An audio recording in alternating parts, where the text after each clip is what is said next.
살다 보면 눈으로 보고도 믿기 어려운 일이 종종 생기죠. 어떻게 그런 일이 일어날 수 있을까 하는 의문을 품을 정도로 신기한 사건들이 일어나곤 합니다. 그 중에는 귀신과 관련된 일들도 있는데요. 귀신을 직접 보지 않아도 그 존재를 느낄 수 있는 경험은 누구에게나 일어날 수 있습니다. 오늘은 한 공법과 학생이 보내준 이야기를 나누고자 합니다. 그 이야기는 그가 어렸을 때 동네에서 있었던 한 사람에 관한 이야기인데요. 자, 지금은 시간이 많이 흘렀지만 그때의 기억은 여전히 생생하게 남아있다고 합니다. 30년 가까운 세월이 지났지만 그분에 대한 이야기는 여전히 그에게 강렬한 인상을 남기고 있습니다. 저는 그 당시 조부모님, 부모님과 함께 한 집에 살고 있었습니다.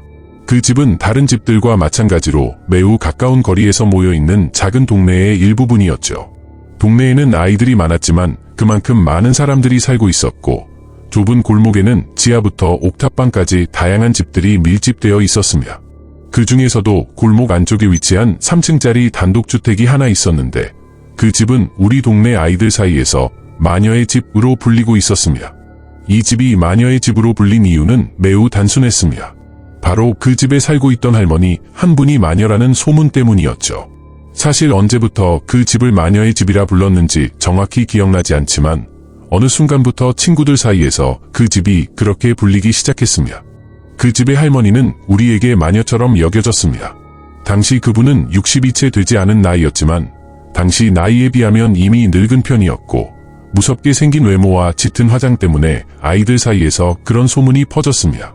처음에는 그 할머니가 귀신을 본다는 이야기조차 몰랐고 그저 눈매가 부리부리하고 얼굴이 무서워서 그런 줄 알았습니다.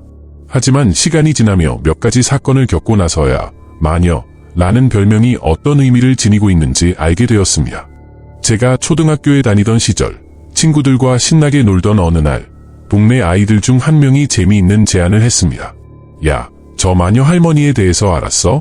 마녀의 집에 가서 대문을 차고 도망가자. 처음엔 숨바꼭질 같은 게임인 줄 알았지만 왠지 무섭기도 하고 흥미로워 보였죠. 친구들 말로는 이미 몇 차례 시도해본 적이 있다고 했고 그때마다 마녀 할머니가 갑자기 뛰쳐나와서 우리를 쫓아왔다고 했습니다.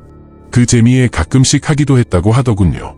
처음 해보는 장난이라 괜히 들떠서 친구들을 쫓아갔고 사실 저는 대문을 차고 초인종을 누를 용기는 없었어요. 그저 친구들이 하는 걸 구경만 했죠. 그중 용감한 친구 몇 명이 대문을 차고 초인종을 누르자 정말로 마녀 할머니가 뛰쳐나왔습니다. 그런데 그분이 저희를 쫓아오시긴 했지만 너무 빨리 달리시는 바람에 금방 따라잡을 수 없었죠. 몇 번이나 그 장난을 반복하다 보니 어느 날은 할머니가 빗자루를 들고 나오시기까지 했습니다. 그 이후로는 너무 위험할 것 같아 다른 동네로 가서 놀았죠. 그 후에도 학교에 가거나 집으로 돌아오는 길에 몇 차례 마주친 적이 있었습니다. 그때마다 할머니의 날카로운 눈빛이 너무 무서워서 정말 마녀가 아닐까 하는 생각이 많이 들었죠. 하지만 그 중에서도 처음으로 겪었던 그 사건이 아직도 생생하게 기억납니다. 그날도 학교를 마치고 친구들과 옆 동네에서 놀다 집으로 돌아가던 길, 갑자기 엄청 큰 소리가 들렸습니다. 당시 동네에서 어른들이 자주 싸우곤 했는데 그 소리도 그런 싸움처럼 고성이 오갔죠. 그래서 우리는 그 소리가 나는 곳으로 달려갔습니다. 그런데 골목 한가운데에서 마녀 할머니를 발견했어요. 싸우는 게 아니라 오히려 한 아저씨와 아줌마를 혼내고 있었습니다. 어린 나이였던 탓에 그 광경이 너무 충격적이었죠. 마치 아이들을 혼내듯 소리쳤고 그 모습이 마치 마녀 같다는 생각을 하게 만들었습니다. 우리는 그 광경을 구경하고 있었는데 어른들이 우리에게 구경 그만하고 집에 들어가라 고 하셔서 결국 우리는 자리를 떠야 했습니다. 저녁에 부모님이 퇴근하시고 함께 식사를 할 때 그때 봤던 일에 대해 이야기했는데 부모님은 별다른 반응을 보이지 않으셨습니다.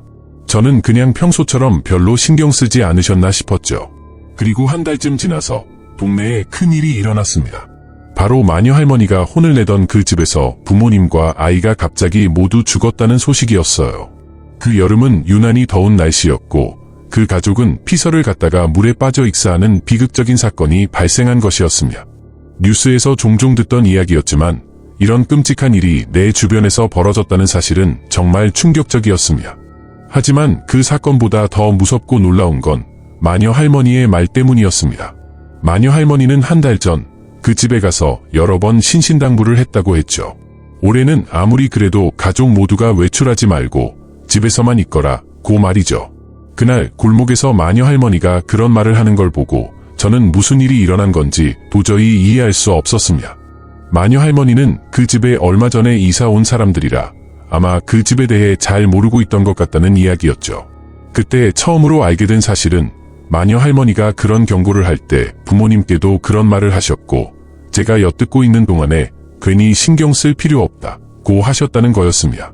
당시에는 그 말들이 어떤 의미인지를 알 수 없었지만 마녀 할머니가 뭔가 특별한 능력을 가지고 있다는 건 분명해 보였죠.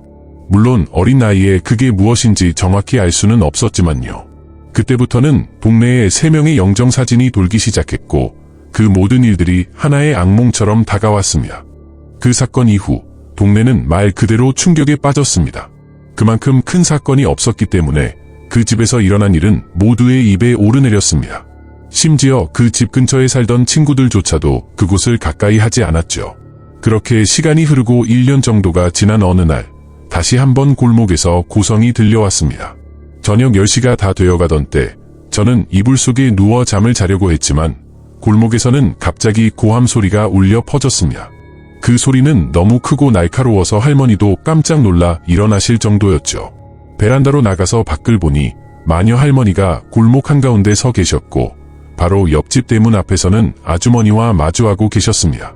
할머니는 아주머니에게 무엇인가 소리치고 있었고 호기심이 왕성했던 저는 당장 뛰쳐나가고 싶었지만 할머니께서는 절대로 밖에 나가면 안 된다고 하시며 저를 말리셨습니다. 그럼에도 불구하고 저는 베란다에서 그 모든 장면을 지켜볼 수밖에 없었죠.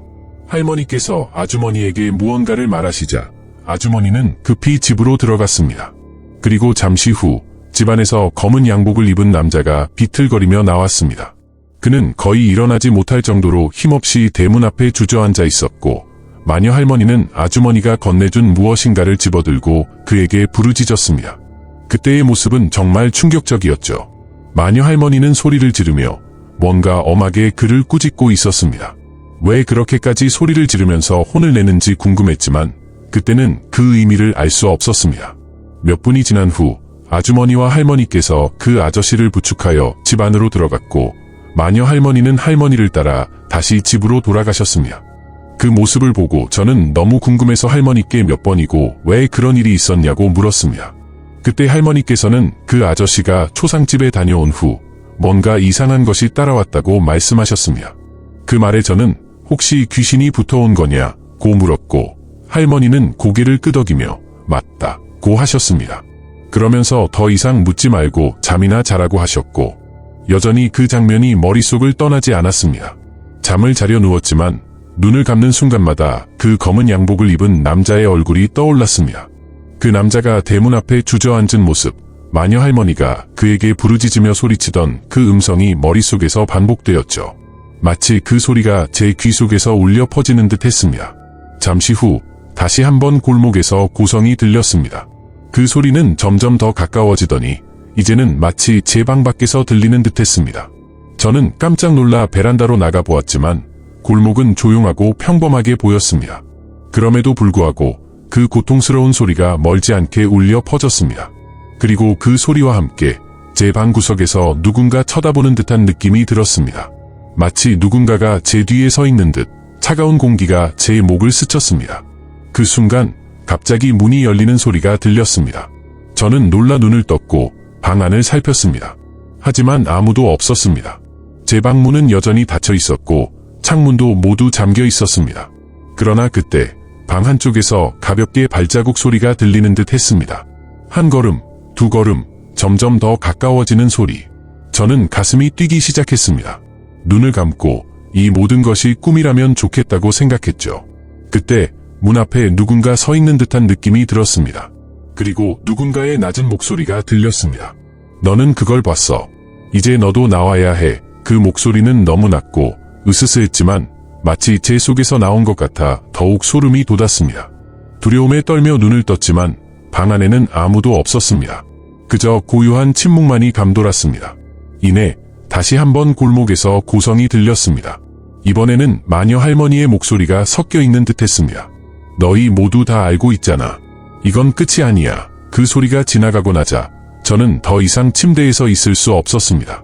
무언가가 제 뒤를 따라오고 있다는 느낌을 떨칠 수가 없었기 때문입니다. 마치 내가 보는 모든 게 그 무엇인가의 시작일 뿐이라는 불안감이 밀려왔습니다. 다음 날 그 아저씨는 다시 마을에 나타났습니다. 하지만 그의 모습은 달랐습니다.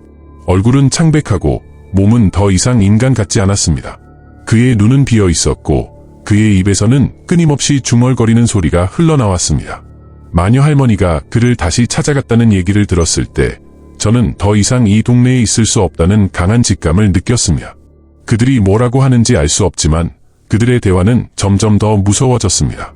그리고 한 가지 더 깨달은 사실은 그 아저씨가 저녁 때마다 골목에서 나올 때마다 그 주변에서 고양이들이 울기 시작했다는 점이었습니다. 그 고양이들의 울음소리가 밤마다 점점 더 커졌고 마을 사람들은 그 소리를 무서워하기 시작했습니다. 한때 평화로웠던 동네의 분위기는 점점 어두워지고 그 어둠 속에 무언가가 숨어 있다는 느낌이 짙어졌습니다. 사람들이 마녀 할머니와 그 아저씨의 집을 피해 다녔고 골목에 나설 때마다 묘한 기운을 느꼈습니다. 하지만 무엇보다 더 무서운 것은 그 아저씨가 저를 계속해서 따라오고 있다는 느낌이었습니다. 그가 저를 쳐다보면 저는 내내 그 눈빛이 계속 떠올랐습니다. 그리고 밤이 될 때마다 그 눈빛이 점점 더 가까워지고 있다는 것을 느꼈습니다. 시간이 흐를수록 마을은 점점 더 고요하고 음산한 분위기에 휩싸였습니다. 사람들은 더 이상 골목을 지나지 않았고 할머니의 집 주변은 더욱 쓸쓸해졌습니다. 그리고 그날 드디어 저는 그 진실을 마주하게 되었습니다. 어느 날 저녁 마녀 할머니의 집에서 불길한 소리가 들리기 시작했습니다. 저는 그 소리가 무엇인지 확인하기 위해 몰래 집을 빠져나왔습니다. 골목에 가까워질수록 그 소리는 점점 더 명확해졌고 마치 무엇인가가 부서지는 소리처럼 울려 퍼졌습니다. 저는 숨을 죽이며 골목으로 들어섰습니다. 그곳에는 마녀 할머니와 그 아저씨가 있었습니다. 그 아저씨는 이제 완전히 다른 모습이 되어 있었습니다. 그의 얼굴은 이미 인간의 그것이 아니었고 그의 눈은 공허하게 빠져나가며 입에서 지속적으로 끔찍한 소리만 흘러나왔습니다.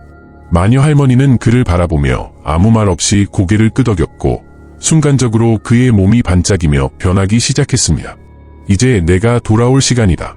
마녀 할머니의 목소리가 조용히 들렸습니다.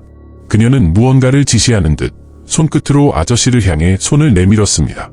그때 아저씨의 몸에서 피처럼 붉은 빛이 흘러나오기 시작했으며 그의 몸은 점점 더 비틀거리며 기괴하게 변해갔습니다.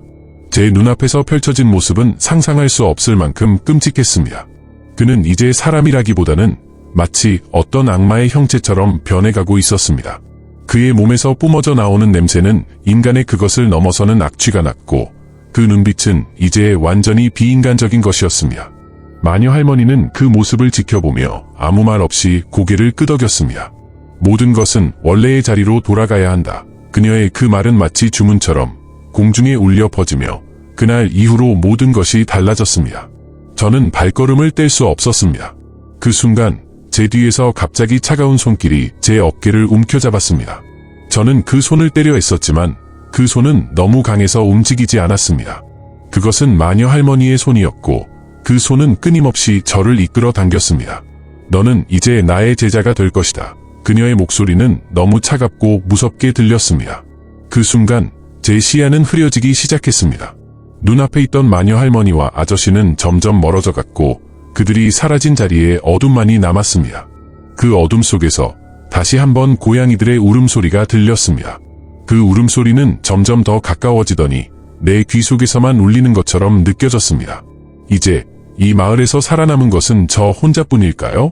마녀 할머니의 저주가 결국 저를 끌어들였다고 생각하면서 저는 그 악몽에서 벗어날 수 없을 것이라는 불길한 예감이 든 채 눈을 감았습니다.